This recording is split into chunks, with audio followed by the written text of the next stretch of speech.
स्वागत करते हैं आज के हमारे विशेष मेहमान का। स्टूडियो में हमारे साथ मौजूद हैं संजीव कुमार मुकेश। आपको बता दें कि ये जाने माने कवि हैं और साथ ही इनकी कई किताबें भी प्रकाशित हुई हैं। ये एक गीतकार हैं। आज हम इन्हीं से तमाम जानकारी लेंगे और इनके बारे में भी कुछ जानेंगे। सर नमस्कार, बहुत बहुत स्वागत है आपका हमारे इस खास कार्यक्रम। बहुत बहुत आभार और दूरदर्शन बिहार के तमाम श्रोताओं को सुप्रभात जी।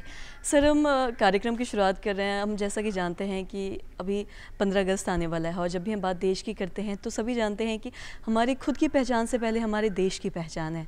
अगर हम कुछ करते हैं तो इससे हमारे देश का भी नाम होता है और कहीं ना कहीं हम कहीं भी जाते हैं तो देश का नाम पहले आता है, हमारा नाम बाद में आता है। सर क्या कुछ कहना चाहेंगे इस बारे में? चूँकि देश प्रथम है, राष्ट्र प्रथम है, हम सबको पढ़ाया भी जाता है और हम सबको अपने राष्ट्र को प्रथम रखना भी चाहिए। क्या है भारत? मैं आपको 4 पंक्ति से मैं रखने का प्रयास करता हूँ कि भारत है क्या, भारत अपने आप में क्या है, मैं पढ़ने का प्रयास करता हूँ कि शौर्य, संयम, तीव्रता जिससे अलग पहचान है। क्या है भारत? किस लिए भारत जाना जाता है? कि शौर्य, संयम, तीव्रता जिससे अलग पहचान है। राजगुरु बिस्मिल भगत सा जिसका स्वाभिमान है।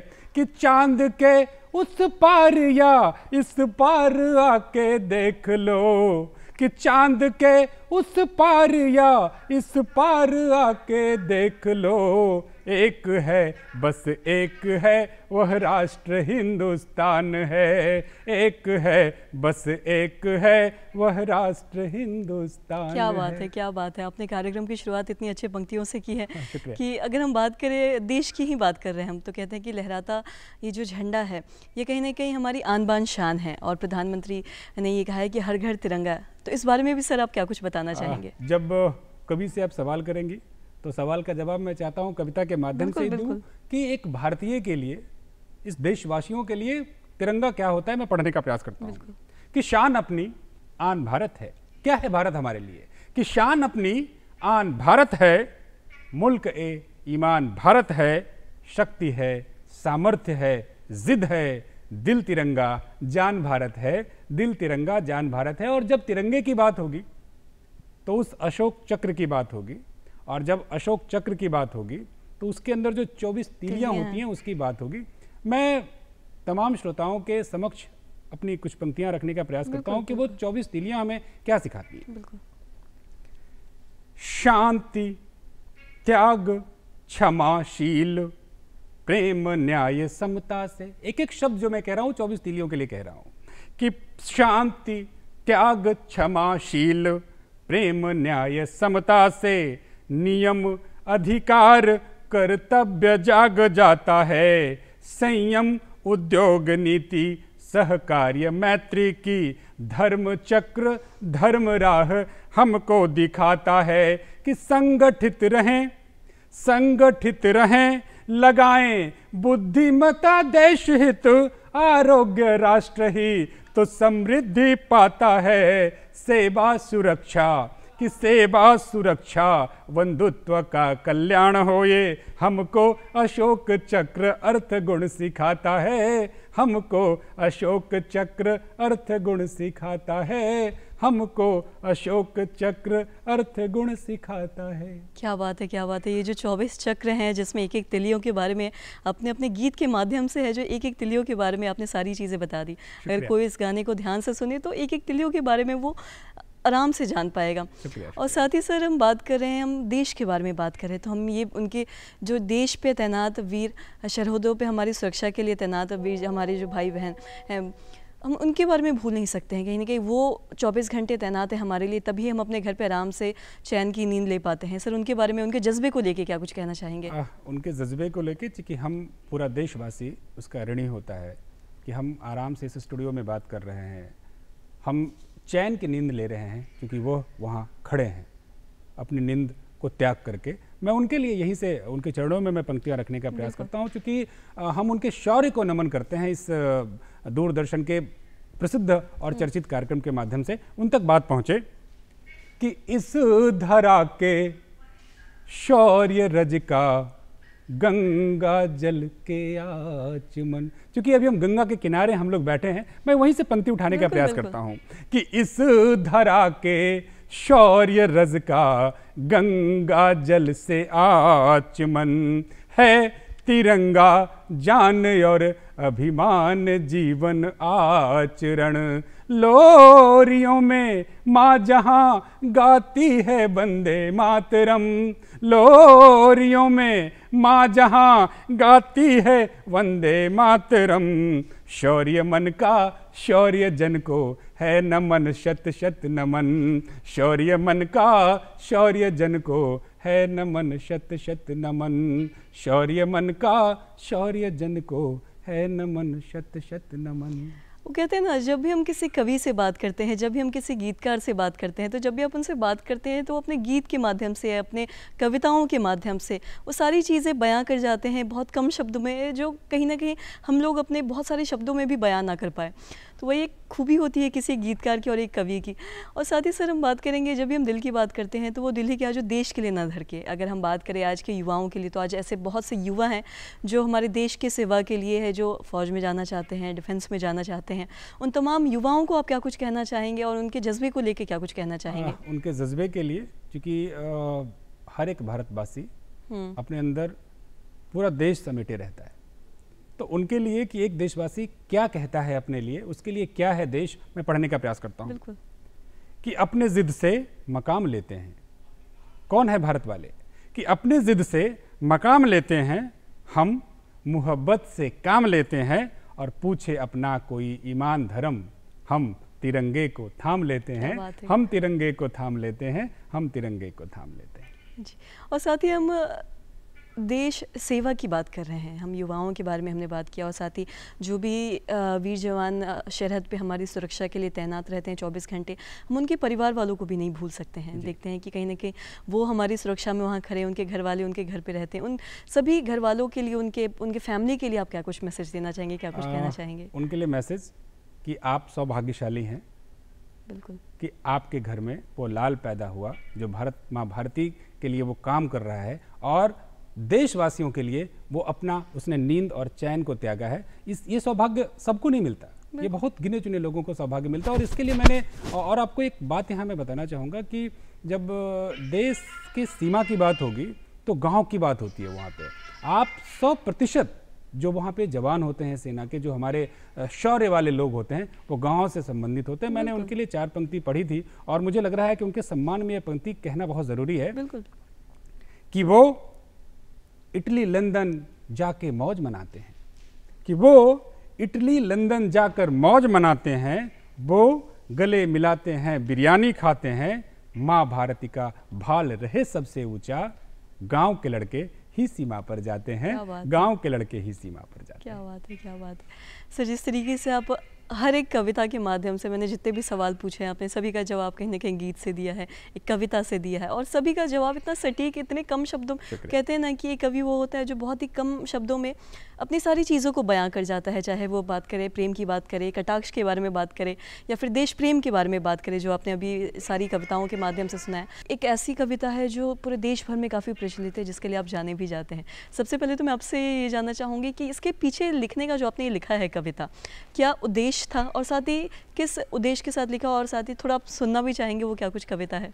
क्योंकि जब गांव की बात होगी तो हर व्यक्ति के अंदर उसका गांव मौजूद होता है जी। तो मैंने 4 पंक्ति में, क्योंकि आपके सवाल का जवाब मैं 4 पंक्ति में ही देता हूँ, कि इसकी जो याद है नहीं जाती, गांव की बात मैं कर रहा हूँ, कि इसकी जो याद है नहीं जाती, गुनगुनी ठंड माई की गाती, सोंधी सोंधी सी महकती रहती, मेरे अंदर की गांव की माटी। और इसीलिए मैंने गांव को गाना शुरू किया जी।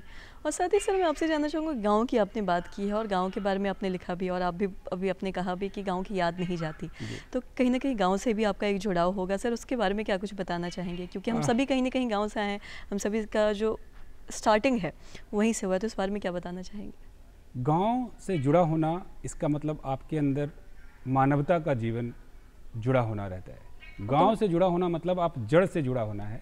गांव से जुड़ा होना मतलब आप संस्कृति से जुड़े हैं। गांव से जुड़ा होना मतलब आप परंपराओं से जुड़े हैं।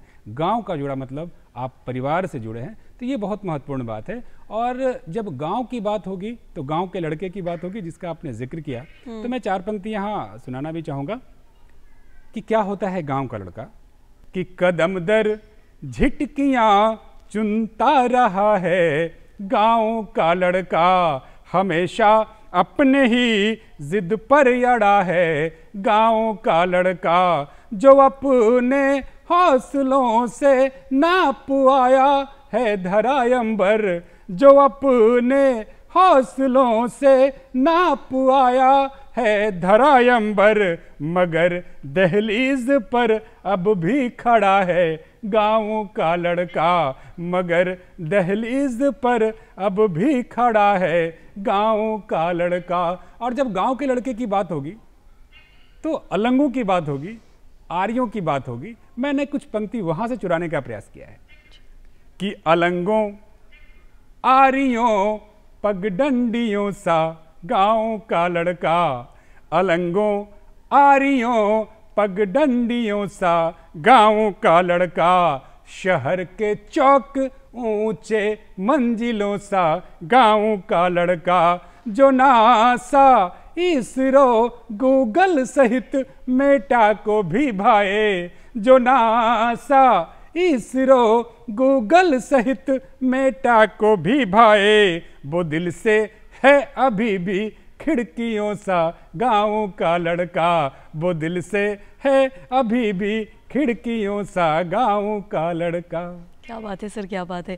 ये जो 3-4 चीज़ें आपने अभी बताई कि कहीं ना कहीं जो गांव है वो हमें सभ्यता से, हमारी परंपराओं से और हमें अपने ज़मीन से जोड़ के रखता है। हम चाहे कहीं भी चले जाए, देश चले जाए, विदेश कहीं भी घूम ले, लेकिन जब भी हम अपने गांव जाते हैं तो कहीं ना कहीं वो हमें अपनी संस्कृति के बारे में बताता है और हमें कहीं ना कहीं अपने ज़मीन से जोड़ के रखता है।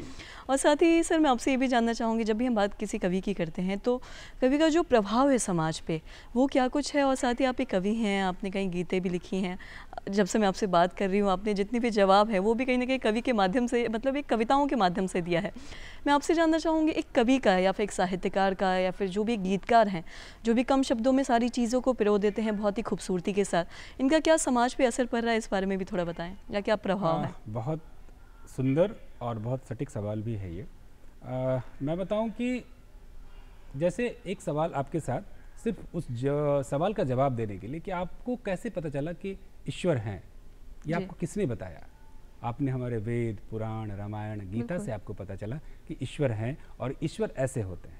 तो साहित्य हमें रूबरू कराता है समाज से, हमारी स्थिति से। और कवि क्या होता है, मैं एक गांव का व्यक्ति हूँ और गांव में चीज़ें जो हम देखते हैं उसी को लिखते हैं। और ये चीज़ें, शब्द जो है, शब्द को ब्रह्म कहा गया है कि शब्द कभी नाश नहीं होता उसका। इसलिए मैं हमेशा अपने मित्रों से भी कहता हूँ कि कभी भी जो नकारात्मक शब्द का इस्तेमाल मत करिए, क्योंकि जो शब्द आप बोलते हैं वो शब्द कभी नाश नहीं होता, वो कभी न कभी लौट कर फिर आपके पास आएगा। तो प्रयास करें, आप देखेंगे मेरे किसी भी कविता में आपको एक भी नकारात्मक शब्द नहीं मिलेंगे, नहीं तक नहीं मिलेगा। मैंने नहीं तक इस्तेमाल करने से मैं बचता हूँ। तो नकारात्मकता जो है वो हम तक नहीं फैले, ये प्रयास एक कवि का होता है कि हम हमेशा सकारात्मक रहें। यदि हमारे अंदर थोड़ा सा भी कुछ लगे कि हम कहीं पे डामाडोल हो रहे हैं तो एक कवि की कविता ही उसको राह दिखाता है जी। और साथ ही अगर हम बात करें मन की अपनी अभिव्यक्ति या फिर मन की जो आवाज़ है उसको सुनना, उसको शब्दों में पिरोना, ये कहाँ से आता है। मैं आपसे जानना चाहूँगी, ये जो आप कवि आज इतने आप मशहूर हो गए हैं, पूरे देश विदेश में लोग आपको जानते हैं, आपके कहीं ना कहीं कविताओं के माध्यम से आपको जानते हैं, तो इससे आपको जुड़ाव कैसे हुआ, ये कहाँ से आपके मन की आवाज़ आई कि आपको कविता लिखना एक नैसर्गिक गुण मैं मानता हूँ। और ये मुझे अपने परिवार से मिला। मेरे पिताजी भी कवि हैं। अच्छा। वो भी कविताएं लिखते हैं। मगही के बड़े कवि हैं, उमेश प्रसाद, उमेश नाम है, वो देख भी रहे होंगे, भी सुन भी रहे हैं। अच्छा। उन तक मेरा प्रणाम पहुँचे। तो पारिवारिक जो माहौल है वहाँ से कविता लिखने की प्रेरणा मिली। और कविता लिखना, मैं ऐसा मानता हूँ कि कविता लिखने के लिए एक तो आप बहुत अधिक साहित्य पढ़ के कविता लिख सकते हैं, एक ईश्वरीय गुण होता है जो वहाँ से वो सिग्नल जब मिलेगा तो नई कविताएँ उतर आती हैं जी। और साथ ही अगर हम कविताओं का पाठ करने की अगर बात करें या फिर गीत की बात करें तो दोनों में क्या कुछ अंतर पाते हैं आप, क्योंकि एक गीत है वो काफ़ी लंबा होता है लेकिन वहीं एक कविता जो है वो काफ़ी कम शब्दों में उसको सारी चीज़ों को समेटना होता है। नहीं, आप बहुत अच्छा सवाल है। कविता का एक रूप ही गीत है जी, यानी जिसको भी हम छंद में बांधते हैं वो कविताएं होती हैं। आजकल तो जो नई कविता है वो मुक्त छंद की कविता है, जिसमें कोई छंद नहीं होता, लेकिन उसमें एक लय होता है, उसमें एक भाव होता है, उसमें एक प्रभाव होता है। तो कविता मूल रूप से भाव का समावेश है, भावों के साथ शब्दों का जो समावेश होता है वही कविता होती है। तो कविता के कई सारे मतलब रूप हैं, जिसमें एक कविता एक गीत भी है, कई छंद होते हैं, गज़लें होती हैं, तो कई रूप हैं उसके। जी, और साथ ही सर जब भी हम कविताओं के बारे में बात करते हैं, जब भी हम एक साहित्यकार के बारे में बात करते हैं, तो देखते हैं कोई भी अगर अपनी कविता लिखता है तो जिस चीज़ों को देखता है, समझता है, सोचता है, उसी चीज़ों को वो शब्दों में पिरोता है। मैं आपसे जानना चाहूँगी कि जब भी हम बात करते हैं कविताओं की या फिर किसी भी चीज़ों की, जो भी किताबों की, तो कहीं ना कहीं कुछ लोग हैं जो काल्पनिक चीज़ों को लिखना पसंद करते हैं, कुछ लोग वास्तविक चीज़ों को लिखना पसंद करते हैं। मैं आपसे भी जानना चाहूँगी, अगर हम बात करें आप किस चीज़ों को पसंद करते हैं, लेकिन इसके बारे में जानेंगे, लेकिन यहाँ पे रुकते हैं एक छोटे से ब्रेक के लिए। दर्शकों कहीं जाइएगा मत, बने रहे बिहार बिहान के साथ, हम जल्द लौटेंगे।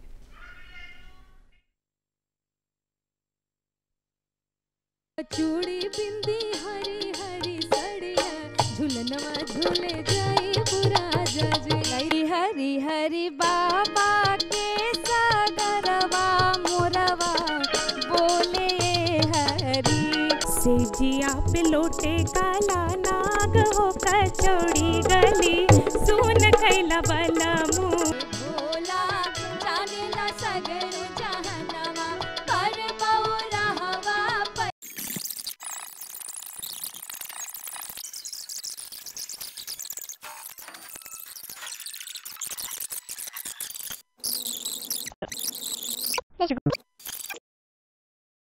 सुराग द क्लू प्रतिदिन रात 11 बजे डीडी नेशनल पर।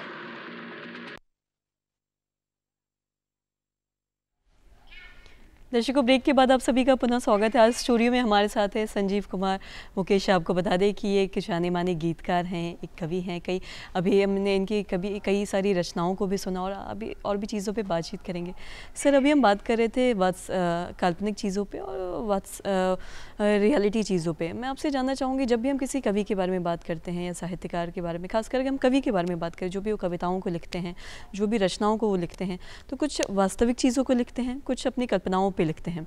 मैं आपसे जानना चाहूँगी आपका रुझान जो है वो किस चीज़ों पे है ज़्यादा? कवि वास्तविक चीज़ों को अपनी कल्पनाओं के माध्यम से रोचकता के साथ जनता तक पहुंचाने का काम करता है। क्योंकि जो चीज़ें हम देख रहे हैं उसको अक्षरशः आप तक पहुंचाएंगे तो उसमें रोचकता नहीं रहेगी, इंटरेस्ट नहीं लगेगा।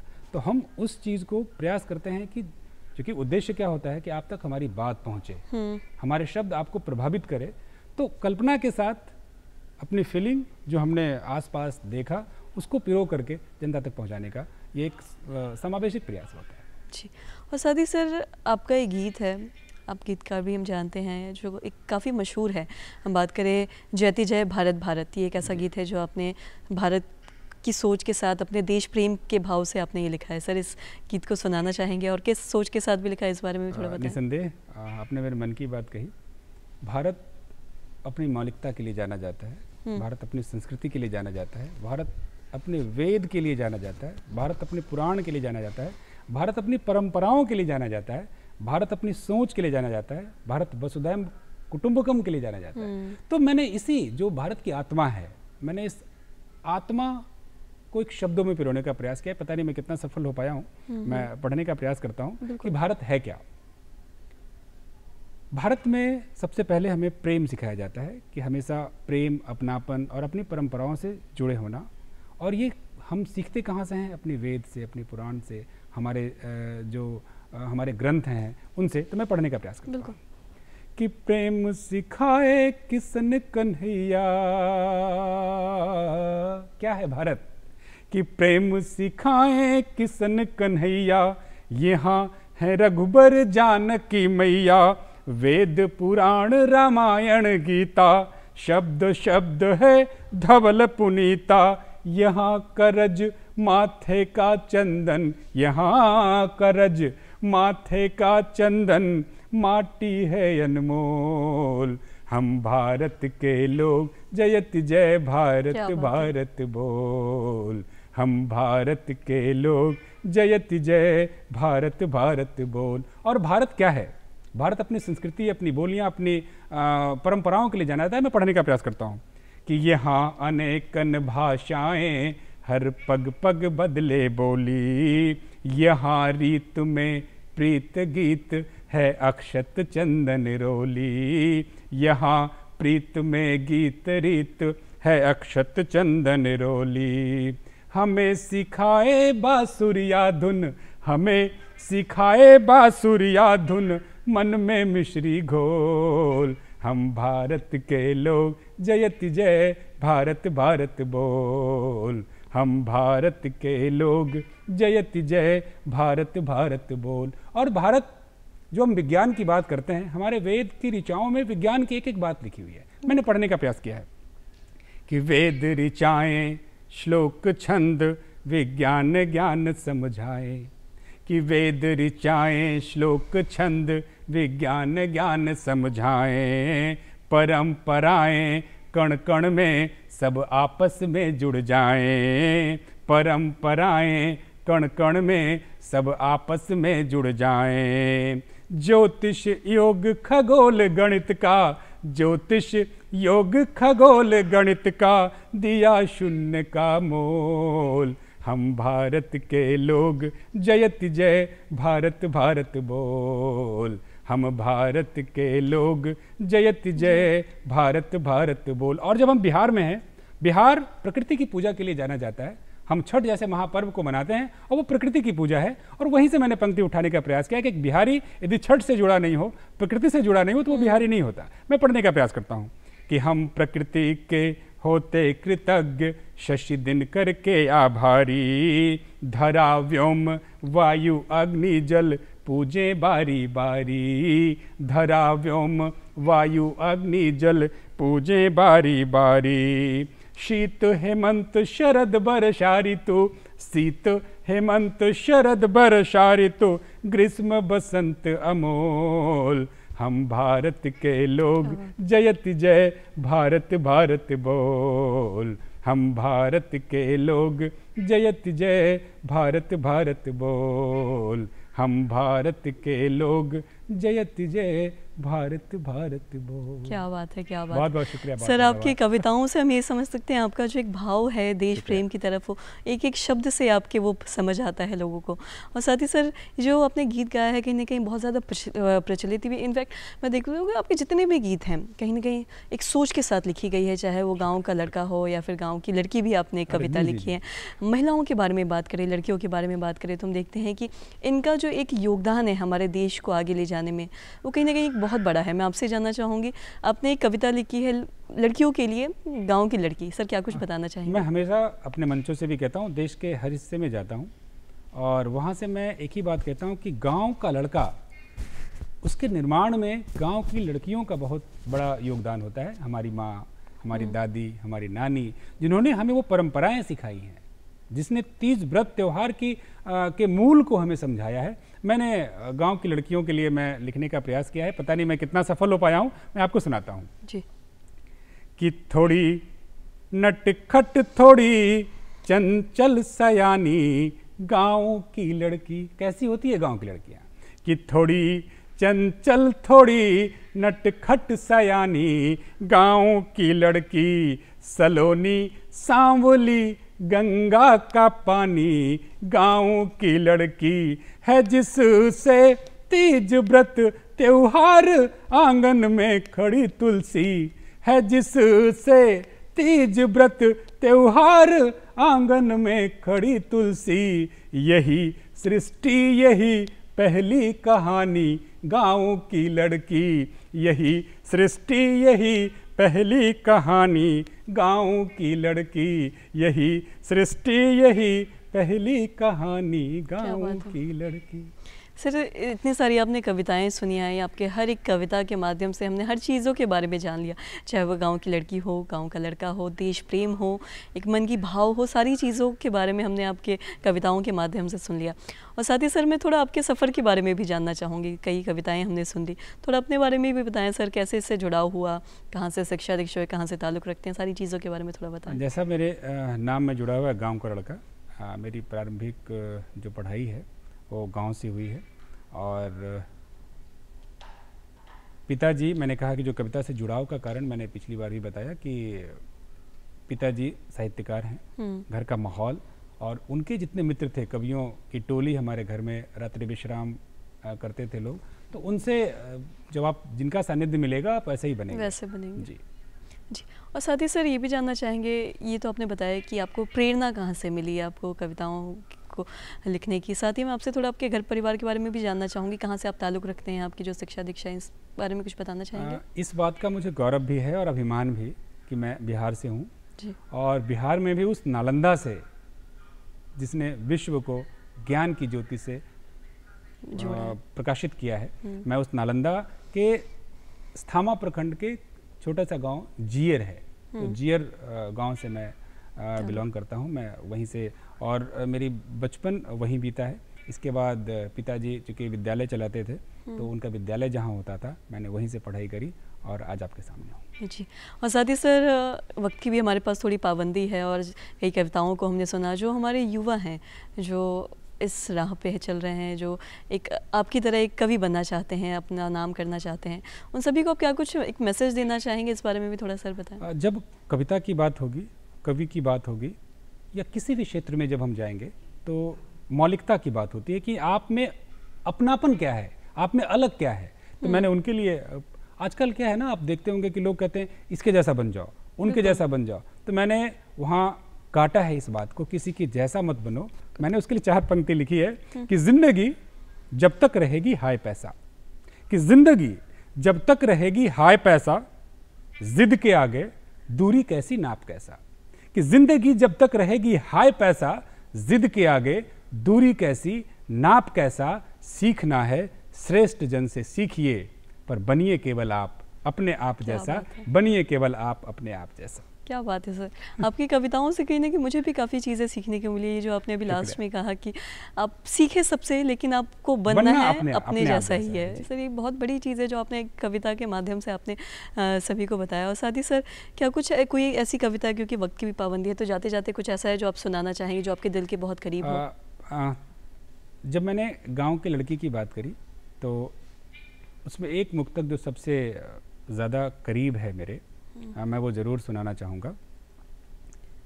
बहुत जटिल को और सरल कर देती है। क्या करती है गांव की लड़कियाँ? यदि आपके जीवन में गांव की लड़की आती है तो क्या बदलाव लाती है, मैं वो पढ़ने का प्रयास करता हूँ कि बहुत जटिल को और सरल कर देती है, कुटिया को भी राजमहल कर देती है, जीवन के सब टेढ़े मेढ़े प्रश्नों का गांव की लड़की झटपट हल कर देती है, गांव की लड़की झटपट हल कर देती है, गांव की लड़की झटपट हल कर देती है। बहुत बहुत शुक्रिया। क्या बात है सर, हर चीज़ों को आपने इतने अच्छे शब्दों में परोया है, ये कहीं ना कहीं एक बहुत अच्छी चीज़ है। और साथ ही आपसे मुझे भी आपसे काफ़ी कुछ जानने को और सीखने को मिला है, और हमारे खास जो दर्शक है, जो देखने वाले व्यूवर्स, उनको भी काफ़ी कुछ आपसे सीखने को मिला होगा। साथ ही सर आप हमारे कार्यक्रम में आए, अपना कीमती वक्त दिया, तमाम चीज़ों के बारे में, देश प्रेम के बारे में आपने कई कविताएँ सुन, इसके लिए सर तहे दिल से आपका बहुत बहुत शुक्रिया, बहुत बहुत आभार आपका। ऐसे के साथ दर्शकों, अब जैसा कि आप जानते हैं कि वक्त की भी पाबंदी है, और जाते जाते हम आपसे रिक्वेस्ट करते हैं, ये गुजारिश करते हैं कि आप हमें खत भेजें, जिससे हम ये जान सकें कि आपको आज का ये हमारा कार्यक्रम कैसा लगा। तो दर्शकों फटाफट चुराए पेन कॉपी और नोट करें हमारा पता है कार्यक्रम बिहार निदेशक DD बिहार दूरदर्शन केंद्र पटना फ्रेजर रोड। साथ ही हमारा पिन कोड है 8000001, हमारा email ID है director@ddkpatna@gmail.com। ऐसे के साथ दर्शकों अब अगले दिन मिलेंगे एक नए मेहमान के साथ, एक नए विषय के साथ फिर। तब तक मुझे और मेरी पूरी टीम को दीजिए इजाज़त। तब तक देखते रहिए DD बिहार। नमस्कार।